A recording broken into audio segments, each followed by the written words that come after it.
So, are you wondering what it takes to turn your clients into raving fans who will work with you again and again and refer you to other new clients again and again?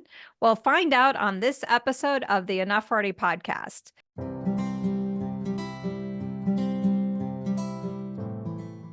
And welcome to the Enough Already podcast. This is the show for consultants and coaches who want to forge their own paths to success in their businesses, in their careers, and their lives. I'm your host, Betsy Jordyn. I'm a business mentor and a brand messaging strategist for remarkable consultants and coaches and their unique strengths. You can find out more about my VIP mentoring, messaging, and brand services at my website at www.betsydordan.com. So let's talk about what we're going to be talking about today. One thing we all want as consultants and coaches is to make a powerful difference with our clients. This is why we left our 9-to-5s in the first place. But the other thing that we want as business owners is for these clients to become referral sources to new clients. And it's not always clear on how to make that happen. So it's for this reason I'm super excited to bring on the show my colleague and friend, Bill Lee. He is the founder of the Center for Customer Engagement, which is a consulting firm dedicated to helping businesses grow through customer focus and engagement. He's the author of a bunch of books, and he's worked with world-class companies like Apple and Subaru and so many more. And he's a fan of Campbell's Hero's Journey like I am, which we're going to talk all about later. So without further ado, welcome to the show, Bill. Thank you, Betsy. It's great to be here. Thanks for having me. So tell me a little bit about your background, because I know you are a lawyer and you left law and you became a business owner, but I'm not 100% clear. And I know my audience would love to know a little bit about how you went from being this type of professional to having your own business. Well, my background is all over the place. You're right. I have a law degree. I also worked in business in a couple of in 2 or 3 industries, including construction, manufacturing, and the government. Department of Defense. Wow. I worked in the Department of Defense during one of the administrations. So what got me into this? The focus of my business is customers, as you pointed out. And what I found was a couple of things. Well, a few things. Number one, I work almost entirely with tech firms, and they're not great at customer relationships. They're all about the technology, about the product. It's all about the product, and they have trouble wrapping their heads around it. No, it's about the customer. That's number one. And secondly, I myself was a customer in the industries that I just mentioned that are often customers of technology firms, construction, government, manufacturing. Those are all big verticals for tech firms. And then finally, what I found, purely by mistake, is that there are these huge tech firms in the late 90s, early 2000s. They were building these things called customer reference organizations. They had actually managers managing this. And I remember this factoid at Hewlett Packard that they had 7,000 globally, 7,000 customer references globally. And they had people measuring this because at that point in time in tech, they could no longer get away with talking about how flashy and state-of-the-art the technology is and so forth, and so these big $1 million deals. That was clearly not working by the late 90s. So they had to get actual customers who would vouch for the technology. They weren't just going to take your word for it. They wanted to hear from a peer, from another customer. So I found this, and I thought this is a huge resource to have and organize these customers like this, form them into communities and so forth. It occurred to me this is an extremely valuable resource they have, and they're not coming close to reaping its potential to grow the business. So that was kind of the genesis of my business. So for you, it sounds like then is just you witnessed that there was a gap in the market, like other people were not focusing on this. And because of your personal experience being on both sides, being the customer and being in the organization is like, wow, this Mhm. is an opportunity. I want to build a business around this. Is that That's right? correct. That is correct. So what is it about companies being focused on customers is that so important to you? Like what drives your passion for what you do, not just the opportunity, but why do you care about that particular gap? Well, that's an excellent question, and you actually hit on it in your introduction. You advise and you work with clients that want to make a difference, that want to have a purpose that's beyond, the money or the whatever, the material uh, rewards. Those are great, they're necessary, but you were talking about something more, and that's purpose. And that's what drives me. These are people. And when I find companies like, especially like Apple or Salesforce and others, they don't just create a product to sell that meets all the features and the benefits and so forth. You got to have that stuff, but that stuff is boring. It's boring. What excites people is not that side of the brain. It's the right side, the creative part. This is where you have the sense of purpose, and then in that you're doing something that's not selling to Mm-hmm. grow our profits. What a pathetic way to motivate employees. Yes, you got to have that, but that's not a good motivator. What we're doing is that we are improving our customers' lives. Yes. That's what we're here for. And if you're not making a product or a service or whatever it is you're offering, and you can't articulate how this is improving, if all you can talk about is the features and the benefits and blah, blah, blah, then I encourage you, find someplace else to work or find some other business to start where you can say, I can tell you exactly how this is improving our customers' lives. It's making their lives easier. It's making their lives more convenient. It's making their lives, it's taken away a very, unfun, drudgery in their lives. And you're taking away that and making it simpler, easier, so that they can do the things that really enhance their lives. Yeah, I love that. And I love the whole idea of like even taking a company that's just all about a product or service, or a product that seems like technical in nature and talking about the why. Like one of my new favorite things is my Stanley cup. And I'm not an endorser specifically of Stanley, but I don't really care about the tech of what goes into my cup that makes it, Right. stay cold all day. What I really like is that this is something that I could have a companion all day long, to help me stay healthy and feel my best self. I like that it comes in pink because that kind of matches it. But I like that it has this like little thing down here so I could take it on the car. I don't really care. Oh, and I like that they have certain things like this, like a little, cute little thing on top. I could Yes. personalize it, but I don't Yeah. really care about the technology behind it. As a consumer, why is it there's so many companies like Stanley, I think does a great job, like really talking about like how it's going to make your life better rather than talking about the tech. Why is Yeah. there so many companies that just have a really hard time just getting outside of like what they do and get into the hearts and minds of the people that they serve and the impact that they want to make? It's because they're not used to that. There's a couple for tech, for my industry. They're not used to that. Secondly, these are tech folks, and I'm not saying anything that everybody doesn't realize, including the techs. They don't get human dynamics real well. Mm, That's not their thing. Many of them are on the spectrum and so forth, and it's just not something that they resonate with. That's to be frank, that's a lot of it, and they've got to learn that.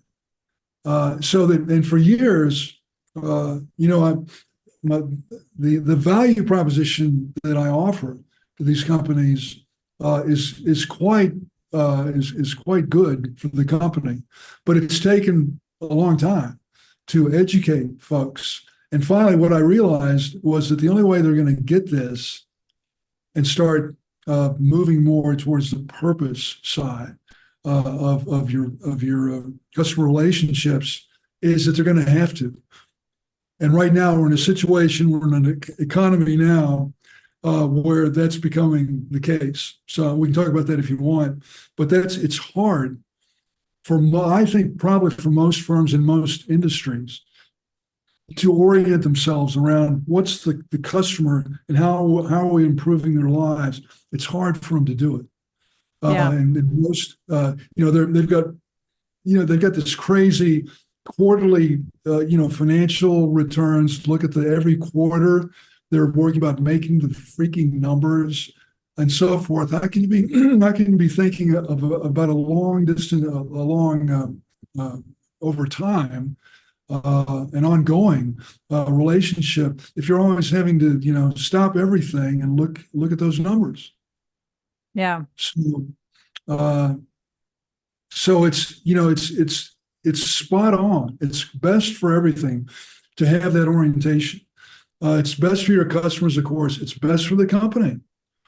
It's a great way to disrupt an industry where they're not doing that. There's some amazing examples of this in industries where the whole industry is doing this, left brain.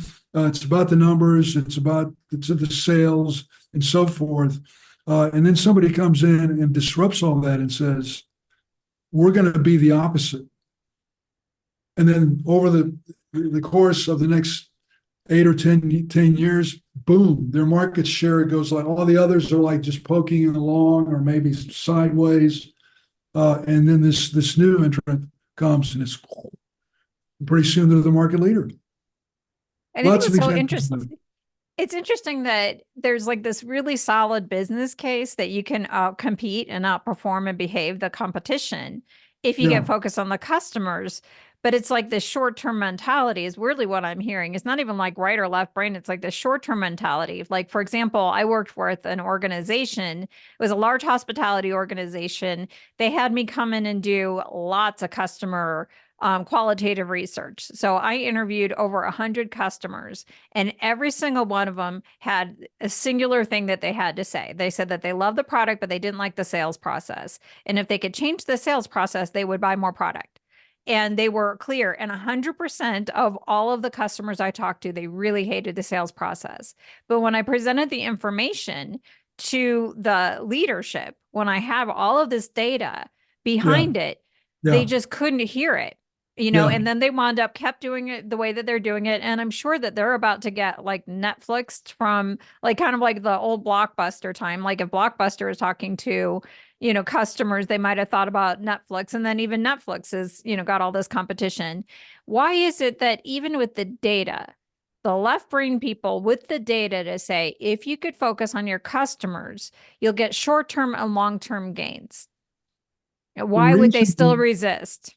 I'll tell you what, it's that those are entrenched practices that go back decades and decades, sales process and so forth. You've got people who've devoted their careers to this and so forth. And some of them simply can't imagine anything. They don't care about the data. It doesn't matter. They're thinking back here, this is my career, I've been doing forever, that's not for me, whatever. The only thing, what we're finding now, however, in the tech industry, is that the economy has changed. They can no longer, with the usual marketing, marketing is the same way. How many people consume marketing? How many people go to websites to see what companies do? You want to ask your friends. Anyway, so you've got sales, marketing, support. Those are generally conceived as the growth drivers, the big three. And they're no longer creating profits. they're doing it's what that translate that work you did, the research you did, what that means to the board is this is too inefficient. We can't make profits like our investors expect. It's becoming too expensive. That's what'll move their backsides. And that's what's doing it now. And so maybe you've spent your career in this, and maybe that's the only way you see how to do it. Well, what that means in this world is you're out. Yeah. We need to do it. That's the kind, and that's hard. Corporations are conservative by nature, so it's hard. But when the board is grumbling and they're not getting their return, and the investors are not getting their returns, that's what moves. That's what moves these companies. And that's right now when I'm working with some people to start taking this, and we're no longer, and this may be relevant to your audience. You can't make these kinds of changes at the mid-level. You've got to do it at the board level. Mm-hmm. And that's what we're working on, is reaching them. I find when I find lower level people, VP, like VPs, maybe SVPs even, they are sometimes receptive to this. But when I get to I have the easiest conversations I have are with CEOs. They're the ones that go, this is interesting because of the things we've just been talking about. Don't sell yourself short and think, well, you can only go to those lower levels. What would you say to a CEO? Well, I'll tell you something today. There's a ton you can say to them. I've got a clip from when we were beta testing this. It's about a year old. It's about just a 5-minute clip showing the reactions of a couple of CEOs hearing this for the first time. And it's extraordinary.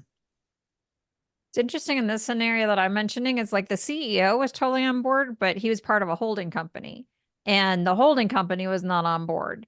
And I think that it's to the things that you were mentioning. It seems like there's obviously the business case for being a customer-centric, customer-engaging organization. I come from Disney. There's no one else who does that one better, from really being focused on the customer. But what would hold people in the way, especially like in tech companies, might be is like they don't necessarily see the human element at the same time. Some of it might be the short-term pressure. Some of it is my identity is connected to what I might have done in the past. So that's kind of risky. Some might be the fear of the unknown, and some might just be that short-term pressure from those who might not see it. But the best way it seems like the best way to convince a leader, and perhaps this is where your interest in the hero's journey comes into play, is like providing kind of like an integrated business case, the right and left brain. The one side is here's the rational side, but then here's the emotional purpose side, and bringing those things together to overcome whatever that might be. I don't know if I'm hearing this right or I'm just putting words in your mouth. So correct me.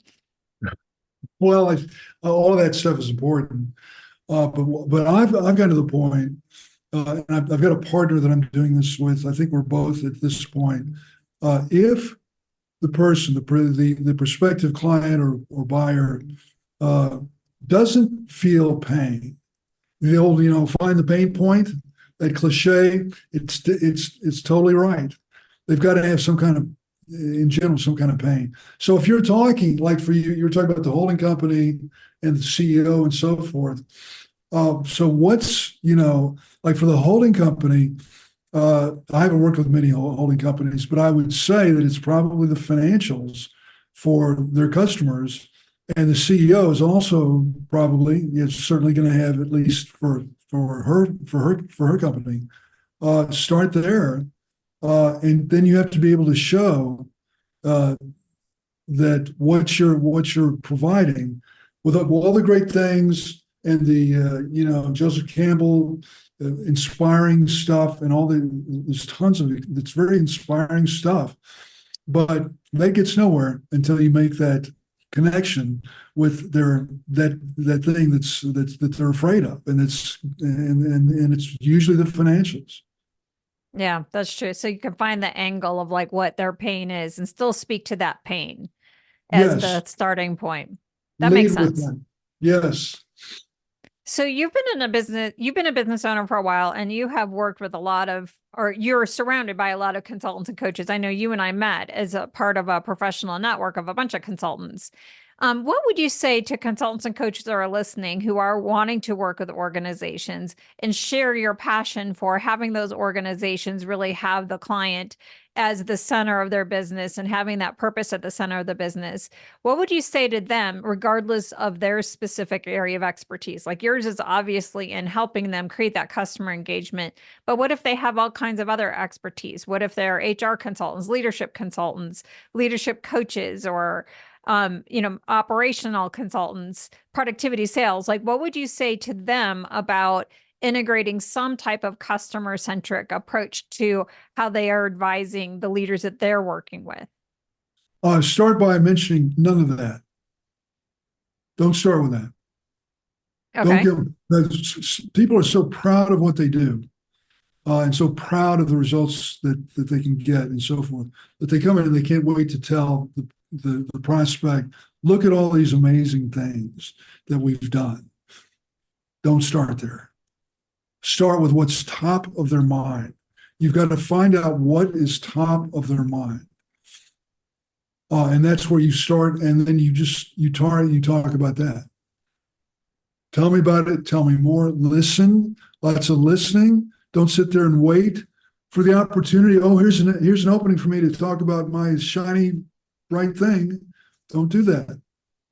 Talk about it until you start getting a real understanding of what's on her head.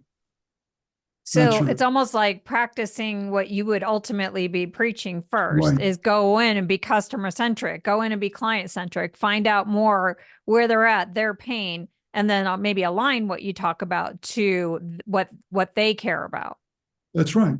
That's what a good, whether it's a salesperson, whether it's a services person, and so forth, that's where you want to start.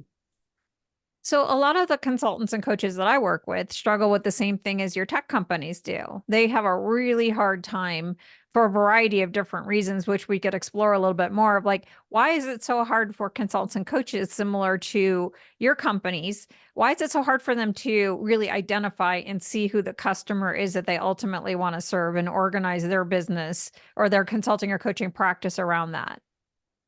Well, it's I think what you want to do is that's a big question. I mean, the scenario could be, all right, this is somebody I know, this is in an industry or with an offering that I'm experienced at, or maybe it's something that you're moving into a new area and add, like you were saying earlier, to your repertoire. So there's those, but I think there's a fundamental commonality to them, and that is get to know them. Get to know them as people. Get to know them, and of course that includes the work that they do or the areas of responsibility that they have, and make sure you understand that that's relevant to what you can do for them, and get to know them. But what if somebody's listening and say, I don't know who my ideal client is? That's great for you, Bill. Like, you knew you wanted to work with tech companies who are struggling, in a certain way. What about me? I don't know. What would you tell to that person to help them identify who might be, their unique niche and who they should be serving? That's tough. I've not thought about that much. I mean, I found mine by serendipity. I think a lot of times those connections, or when that clicks, I can help these people, blah blah blah. That's but it's a hard one. It's definitely, and the thing to do is probably to start with what you're good at, not with your. I'm not a believer in pursuing your passion. Yeah, I'm not a big fan of that. I think what we need, I think our task on this planet is to find what we're good at. And sometimes people think, well, what if I don't like what I'm good at? And it's kind of like, well, Uh, it's for me, it's sort of a cosmic reality that it wasn't our decision of what we're good at. That wasn't necessarily our decision. But to me, it's sort of like whatever you want to call it, the universe or or God or my higher power. This is the gifts I've been given, and then find ways to do, and that makes your life. Once you wrap your arms around that, your hands around that, life becomes actually a lot easier. Because if you really have a strength, you're better. You're first of all, you're going to be better than the competition. Yes, Because absolutely. a lot of people do this stuff. Oh, there's an opportunity. There's a hot market. This is a blah blah blah, but this is something you're doing that you're really good. This kind of gets a little bit into Joseph Campbell, I think, and so that's your gift. That's your gift to give to the world, and that's a place to start. You know, there's a great question. I'm also a fan of Eckhart Tolle. If you're familiar, and he has a great perspective. He says, "Don't." How does this go? Don't ask yourself what I want out of life. Ask, what does life want from me? Yes. That's probably how I would define passion. Like, I think I'm with you on the whole idea of like, I just love this. I love this. Like, don't follow like that kind of like, um, squishy kind of passion. But I think you started your business with passion. Is passion isn't what you love, it's what you hate. And it's like where you see things that are broken that you want to fix it. So you saw a gap in the marketplace. So now I'm motivated. Companies should be focusing on the customers. It's wrong when it's not, like that's the passion. And the gifting is the how you're supposed to help is based on your unique strengths. No. That you and I might have the same exact passion. Like we both care very much about companies being customer centric, but you have different gifts than I do. So we use them differently to create a different kind of transformation based on that. But I do agree with you in what you're saying, where with Eckhart Tolle saying, what needs me? That's the passion. Then the gifting is how do I show up? Like, what would you say is your really unique gifts that you're so good at, that when people tell you like, oh my gosh, Bill, you're so amazing at this, and you're like, it's nothing. Like, what's yours? Yeah. Something I did some assessments a couple of decades ago with some people that I knew, and we agreed. There was a couple of people in that class, myself and another person, and our conclusion was we had the same problem. We were pretty good at a lot of things. There wasn't one thing where we were, whoa, off the charts. My father was like that. He was a builder. That was his thing. From the time he was a young man, and then in the Navy and so forth, he was a builder. No question. And he was always asking me, well, what do you want to do? I was trying all these things. And I said, how am I supposed to even know that? He knew it instinctually because that was his talent. So I'm probably in a similar boat to a lot of your clients who that kind of like that you're not sure what you're really good at. I would say at this point in life, if I don't have a pretty good idea at this point, it's not going to happen. But probably one of my biggest strengths is, and this I heard from other people, I didn't realize it. A lot of times you don't know because you think everybody can anybody do that? This is easy. Why would anybody? Well, actually, it is not easy for most people. But for me, it's connecting people, putting people together. I seem to have a gift for putting the right people together. I mean, I've had,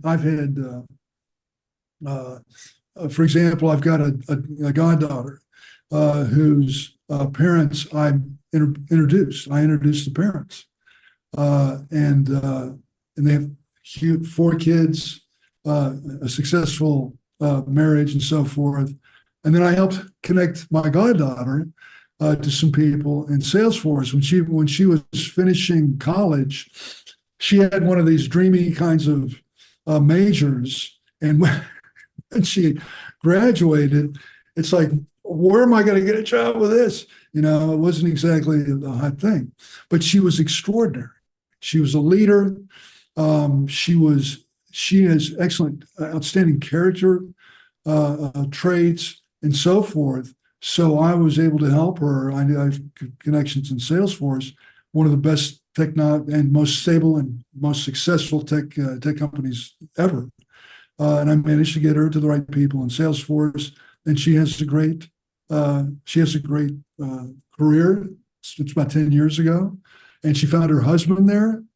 Wow. So yeah, that was quite a three or four for there I got with those two people way back when. So I love that because like this networker connector person sounds like that's what you do in your consulting business is you connect these companies with the customers and you bring them the right company with the right customers and bring them together. And so like that is a good example of your superpower because it would be something that shows up everywhere. And I think it kind of goes to the theme of what we were talking about on our show, which is about how do you help like a consultant or coach really create more engaged customers or client relationships and people who will be referrals. And some of it's like just be in your zone of genius because people will start talking about that to other people would be a key way. I think based on what you're talking about, because I could see this now, like, oh, now you told me this talent. I'm like, oh, well, if I need to, you're the person I'm going to call. Like, do you know anyone who knows how to do this? And chances are you're probably going to be like, yeah, absolutely. Like now I know when to call you. Right. Yeah. Yeah, exactly. And beware that you're not brushing off. When I first heard this, I just brushed it off. Well, what, how is that going to be valuable to somebody? Why would that play an important part in my career or in my consulting or whatever? And I resisted it. I was a little, I don't know, not insulted, but a little bit like, hey, don't you know I can do other things? I'm a writer. I'm a this, I'm a that. You're connecting people. Really? That's all? And so don't discount those things. Don't belittle those things. Be aware of that and start looking for ways to use that, not to get rich, not to make a lot of money, but to help other people out. And then all the other rewards will come. But don't discount that. It was interesting. One time I interviewed one of my former clients who I used to work with. He's a CEO and I worked with him for years and years and years. And I was asking him about like, well, why would CEOs hire consultants and coaches? And he was starting to mirror back like, well, here's what you did for me. It's like you helped me sort and organize all the ideas in my head and help bring clarity into my messages and what I was doing. I'm like, yeah, but what about my master's in organization development? He's like, oh, I don't care about that. I'm like, well, what about like, I could do strategy. I could do this. He's like, no, I don't care about that. It's this. And ironically, like that is what I get paid to do now with my clients. I help them sort and organize all their ideas and put words to it. It's the same skill set and it can go in a lot of different ways. And really what transformed me in my business was really getting clear on like getting curious when people would call me up and ask for help. Like, well, what is it that you're looking for from me? Which goes back to what you said earlier about being a customer-centric, client-centric organization is get curious. And then you'll be surprised how many times that they just energetically can sense like, this is what your gifting is. And I need to tap into that. Not to be too woo, but that's kind of how I see it.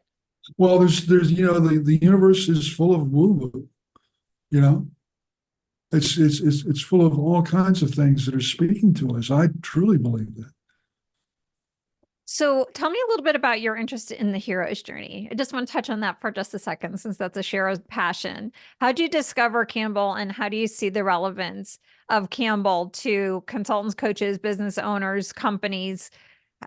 How do you see the connection? Well, I saw there was a television series on PBS where uh, where uh, where The Bill Joseph Campbell. Moyers one, I'm sorry.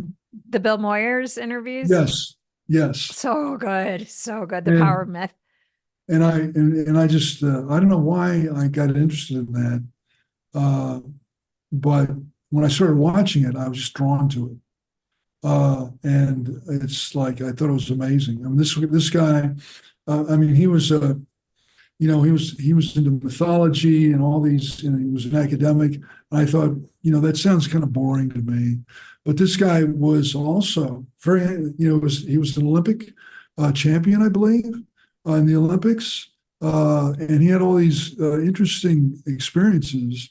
So anyway, I tuned into it, and it's like kind of like, I don't know if you can condense this into a short sentence, but I think it's about what our lives are. What our lives are, I think, and what our lives are is a story or a succession of stories, and what fuels us and motivates us and so forth really take the form of a story. Stories are a very powerful way to understand ourselves, to understand other people, and to build. And it's a great template around to build your company. What story do you want your customers to tell? That's a great question to ask yourself about about your business. It's like put away the frickin' spreadsheets or whatever, the what or the financials, the numbers or the aligning, blah blah. Uh, give one person. Steve Jobs only had one person in his company that tracked all that stuff. He did not want his customer facing or his customer impacting customers. He did not want them worried about that. He wanted them to think about the experience and the story. I mean, he realized, for example, that when you buy, you can contrast everything that Mac did with like Microsoft. Microsoft was ugly. It was, in the PCs and so forth. They were ugly. They were a pain to use and so forth. From the moment you get a Mac, and even the box is beautiful, and you open this and it's like you're starting a movie or something. You're starting a story. And then you pull it out. It's very simple. You plug in, and guess what happens when you plug it in and turn it on? It works. You don't have to look at the manual, and this is going way back, but this is back when Apple started, made them so distinctive. So it's an experience. It's a story you're having with this device. It's going to be part of your life. And so forth. And here are the ways that it will help you with your life and enjoy it and so forth. It's all a journey. And today, when when companies promote traditionally, when they promote their stuff, again, it's boring. Like it's hard for them to make this really interesting. And the way to make it really interesting is to tell your customers stories. I think in the best of all worlds, websites would get rid of all the word salads and all the the best in breed and global blah blah blah, and so take all that out and put your customers' stories up there.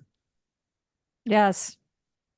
That's the way I look at like every website page in the website in the whole, tells that, here's the customer in their current world. Now they meet you, you're the mentor, you're the guide, you're this, and you create some sort of transformation.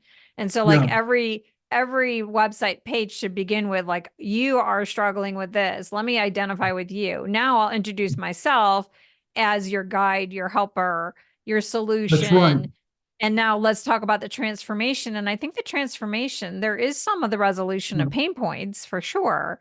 But then Yeah. there's this larger transformation. So let's say I get my Mac computer, like what's the transformation? It's like, yeah, it'll work for me. It'll, stay on as long as my day is long, but then the transformation is like, I have the business tool to launch my business. I have the business tool to do whatever it is I want to do. Right. That's the heart stuff. That's the cool stuff. And I think Yeah. especially for the listeners who are listening in now, you're consultants and coaches, you have a huge transformation story. You can't always talk on the website at the end of the story, like work with me and I'm going to help you be your authentic self. Like that doesn't resonate, but Right. show how you're going to guide someone along the way. Yes.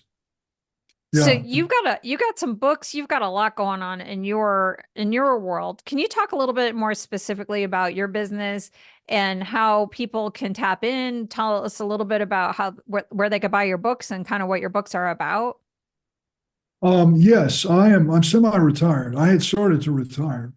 And then a partner of mine, Jeff Ernst, he has a platform called Slap Five.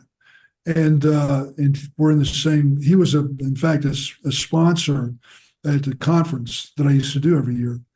And what we are seeing is the potential, this untapped potential of your customers to grow your business.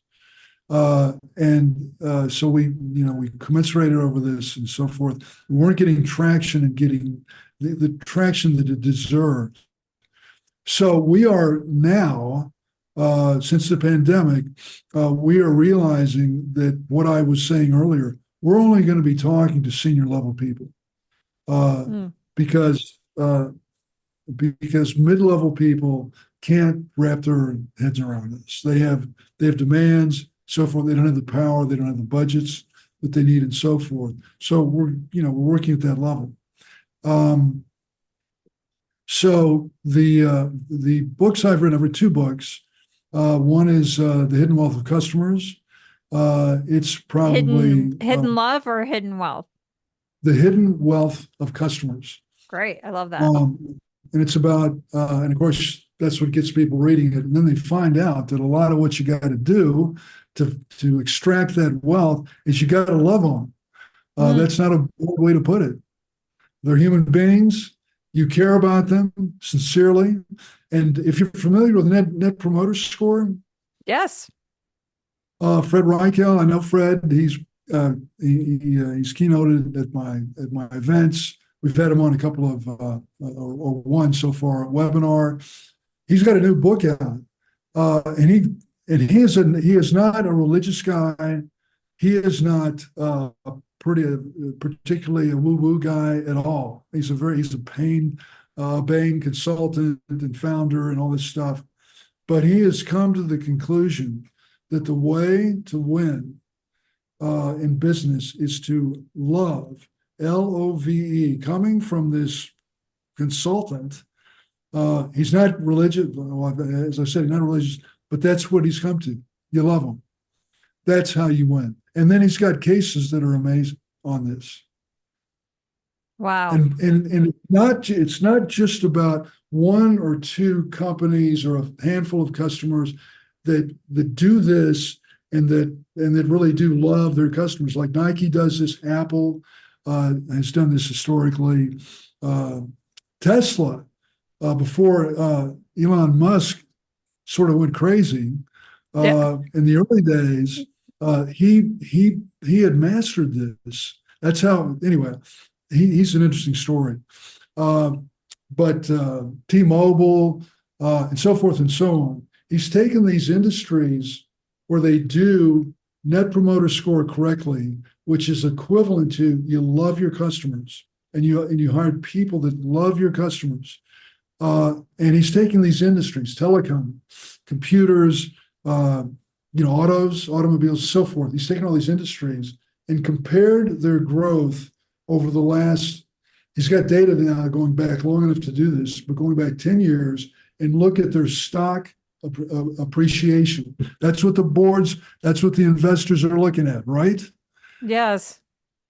And and the growth of these industries, I'm sorry, of these companies within their industries is extraordinary.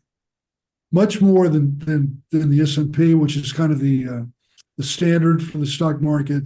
It's like, I think it's 5x, something dramatically higher.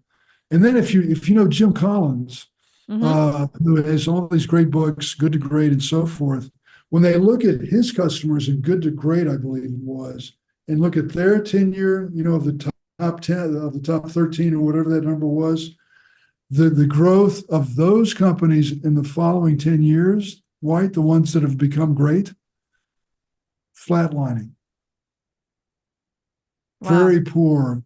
Yeah, because Collins is a smart guy, but he based the definition of what made them great based on their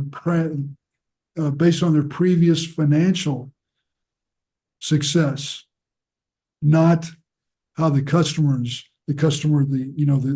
attachment and the loyalty of their customers, like Fred does. So pretty powerful.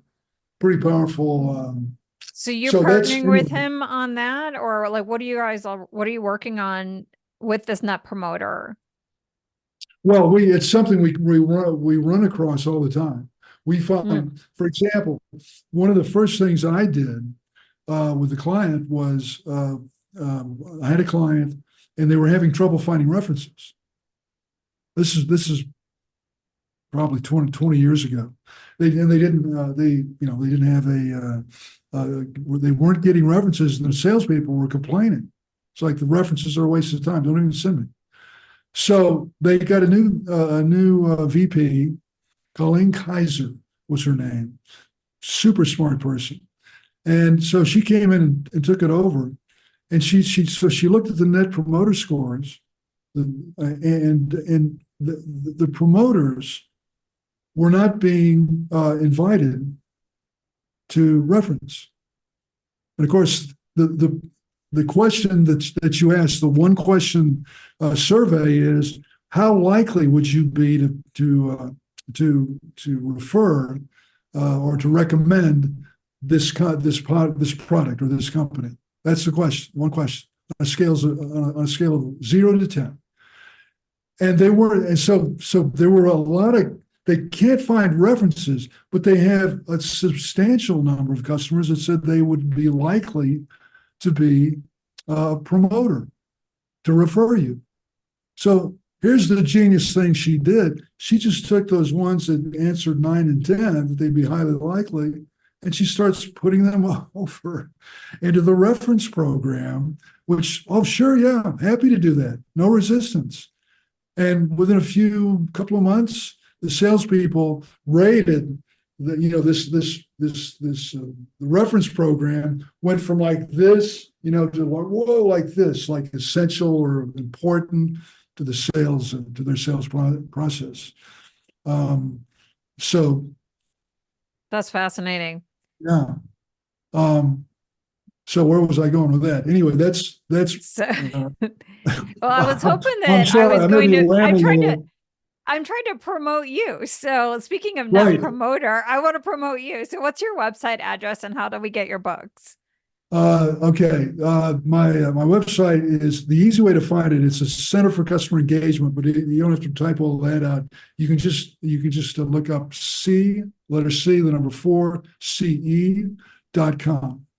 And then my books, The Hidden Wealth of Customers, I believe is still on Amazon. It was published in 2012. And the interesting thing about that book is it was ahead of its time. Most companies aren't doing this still, but more and more are starting to do so. So it's kind of getting a little bit of a second life or something. And then another company, that's Harvard Business Review. There's also several articles. If you don't want to bite into a whole book, I've got several HBR articles on customers and so forth. And then the other one is the Mavericks in the Workplace. It was about employees. And the themes there, and this was Oxford University Press published it. that sounds a little intimidating. It's like 200 pages and it's an easy read, but it's about employees. They need, if you want a great company, you've got to have customers that love you and will refer you. And to have those, you've got to have employees that find meaning in their work. And that's kind of what that's about. That's awesome. So you look at it from a couple different angles. I love that. And I love all the other references and even bringing back to the net promoter, which is going back to the theme of this particular episode. I just want to summarize some of the stuff that you said for my specific audience, who do want to grow their consulting and coaching businesses and they want to get more clients and get more referrals. It sounds like, based on, if I were going to apply your advice, one, based on your journey and your own personal example, is really let that desire to see that unmet need in the marketplace be the person to go fill it. Lead with that and see that opportunity.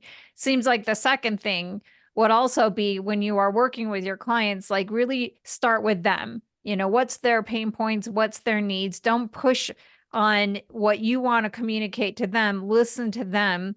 Sounds like, even from a marketing standpoint, make sure that you feature the journey, the heroic transformation journey that your clients are experiencing, rather than get caught up in all the mundane of the, this is what I do, this is my methodology and all of that kind of stuff. Really talk about it in that bigger picture. And then it seems like, when you're doing client work, be very cognizant over making sure that you're doing what you need to do, so that at the end of your consulting or coaching engagement, your clients are going to rate you from a net promoter standpoint. Is, will you repeat and recommend? Even just ask them that question at the end of your engagement. And those who rated an 8 or 9, ask them directly. Can you give me a testimonial? Can you give me a case study? And then it sounds also like using their transformation story to almost inspire your future clients into what's possible for them. That seems like the application to my. Right. That's what inspires them. It ain't your story. It's other customers. That's very good. Is there anything else that you'd want to tell my audience of consultants and coaches about what they can do to create a client-centric practice, and how they can ignite client-centric or customer-centric organizations? And I'm just not asking you the right question. Just one other thing that I would reiterate is get in touch with your superpower. That's right. Get in touch with it. All starts with your superpower, I think. And then everything you said there, great. It's a great summary of what I'm talking about here.